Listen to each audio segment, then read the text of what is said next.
was February of 1975. At that time, I was an alcoholic out of control.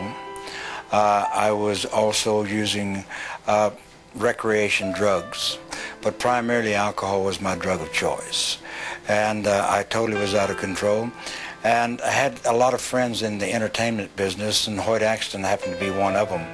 Ringo Starr and a bunch of people, and so they were having a TV special on the West Coast. And so Hoyt had called me and asked me if I would like to go or come out. And I told him, yeah, I'd love to, because I knew there was going to be a lot of booze, I knew there was going to be partying, and while they were doing their special, I was doing my thing.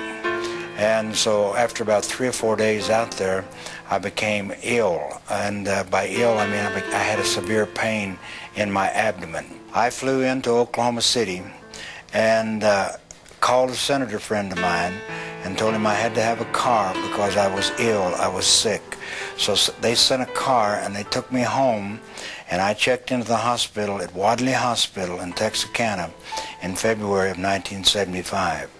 I checked in with electrolytes, which means my potassium, my chlorides, and various chemicals were so far out of balance that they had to give me IVs to build me up. Now, at that time in my life, I was an atheist. I was a hardcore atheist and was living for myself. Atheists are self-centered, and they live for themselves. And this is where I found myself in 1975 in the hospital. And they took 3 days, and then they operated me. And when they operated me, I found myself in intensive care. I woke up on a respirator, which means they were breathing for me.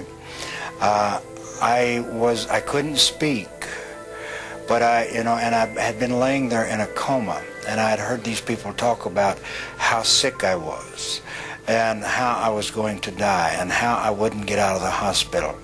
And at that time, my hair was very, very long, because I just wore my hair long. And I heard one guy say, his hair is long. And another guy said, not nearly as long as it's going to be before he gets out of here. And a third voice said, he's not going to get out of here, he's going to die. And after 3 days, I could breathe on my own. And I remember my doctor, my surgeon, a guy by the name of Donald Duncan. He told me, he says, Don, if you have anything to get right, if you have anything to get signed, you get it done, because we're not sure. We're not sure how long you have. So I knew, I had a condition that was called acute hemorrhagic necrotic pancreatitis. You don't live with this disease. Now, you can live with pancreatitis. You can even live with acute pancreatitis. But you do not live with acute hemorrhagic necrotic pancreatitis. Duncan had told my 2 sons that I would be dead before morning. They didn't expect me to survive. And, I'm laying there. Now, I'm a professed atheist. And when I say a professed atheist, I didn't believe in God. I believed in the power of the universe because I had seen it. I'd seen it, life and death. As a physician, I dealt with life and death. I believed in something, but don't talk to me about God, and surely don't talk to me about a resurrection or a virgin birth or this type of thing, because I am in research science. PhDs in research science, the majority of them do not believe in God. They do not believe in a supreme being. They believe, and they're beginning now to believe that there is order in the universe, because as we get farther and farther along, we see the order. But I was an atheist. Now see, it's very easy to be an atheist when you're successful. You have worked your way from Oklahoma welfare to being one of the most powerful men in your part of the country, one of the most powerful men in the state of Oklahoma in relationship to political. It's very easy to be an atheist when you have done all of that. Man can sit back and say, I don't need God. What is God? But it's very difficult to be an atheist when you're laying on your deathbed, because you begin to think, what if these people are right? See, there'd been one man by the name of Ron Short that has stood between me and the gates of hell. One man that had witnessed to me about the love of Jesus for 5 years before I became ill.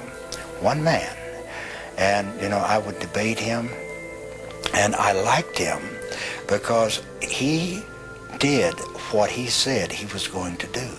I mean, he was the only one that I saw that professed to be Christian that lived what he said he was going to do. And so I really respected him. I didn't believe what he said, but I respected him. But when I'm laying on my deathbed and knowing that I'm going to die, guess who I thought about? I thought about, what if Ron is right? What if there is a heaven and a hell? And so the most immediately, the most pressing thought in my mind is, how do I get saved? What is saved? What is saved? How do I get saved? And so I sent them for Ron Short. I wanted him to come down because I wanted him to do what he had to do. I had no idea. How can a man hanging on a tree in Israel 2,000 years ago, what is that to me? But I knew that he had something that I had to have. And that night, see, I had him go for Ron, but Ron wasn't home. Ron was in Alabama. And so I had him go and send for Ron. And that night was the longest night that I've ever had in my entire life, before or since. And that night is, as I would be laying there in bed, as I'm laying there in bed, I would begin to fade away. I would begin to fade away, and as I would fade away, I would begin to go down. Now, it was like darkness. It was so dark. It was like the very darkness just penetrated into your very, very being. And as I left, and I can tell you I left my body because I remember when I came back into my body. You know, I don't know where I was out of my body. Now there are people that talk about a light. There are people that talk about floating above. There are people that talk about a feeling of warmth and love. I didn't feel any of that. I felt none of that. I felt untold terror. Untold terror.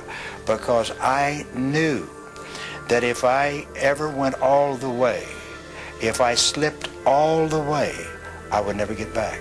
Now, in my beings of beings, I knew that. And so I fought all night long. They told me later on, I not only pulled the mattress cover off of the mattress, I pulled the mattress up on me because I had to stay. I had to wait. I had to wait till Ron got there. Whatever he had to do, I had to wait. But I would, again, and then I would leave, and I would be going down like a deep, deep, dark terror. Now, my skin began to get cold. Now, it's not like cold when you walk out into the air. It's like bone chilling cold in my lower extremities. And you can feel the coldness begin to come up the legs. And again, I would begin to leave. Now, and I would be in that darkness, and I'd be in that void. And I remember one time entering back in my body, because when I entered my body, it was like, just like that. I felt my body thud. My physical body thud when I entered back in. Now, believe me, that is the most horrifying, terrifying experience that I've ever encountered. And I fought all night long. And the next morning, somewhere 9:30, 10 o'clock, in came Ron. And Ron came in and he says, Dr. Whittaker, what do they say is your chances? I said, Ron, they tell me I have none. He says, now's the time. And I said, you're right. I mean, I'd cursed him, I'd spit at him, but now was the time, because I had to have whatever he had, because I had a short period of time on earth, and I didn't have any idea when I might make that trip and go all the way. At that time, Ron led me simply in the sinner's prayer. Now, I had no idea what the sinner's prayer was, but I trusted Ron. But he led me in the sinner's prayer and told me that Jesus had died for my sins. He had died for the sins of the world. I didn't quite understand that. But I knew, he showed me in the Word of God where it said that. Now you have to understand, I'm a man of books.